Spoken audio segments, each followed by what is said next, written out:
How to check audio processing status on lalal.ai. First of all, open your web browser and go to the official website by typing lalal.ai in the address bar. Next, log into your lalal.ai account if you are not already logged in. Once you are logged in, click on the Select Files button from the home page. After that, a file explorer will open. Select the audio file you want to process and click on Open. Once the upload begins, you will see the audio processing status displayed on the screen. It will show the progress as lalal.ai processes your file in real time. Once it's processed, lalal.ai will automatically separate the vocals and instrument from your file. You will be able to preview the results and choose to download the individual stems.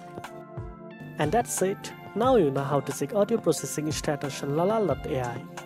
If you found this video helpful, don't forget to like, share and subscribe for more tech tips. Thanks for watching, and I'll see you in the next one.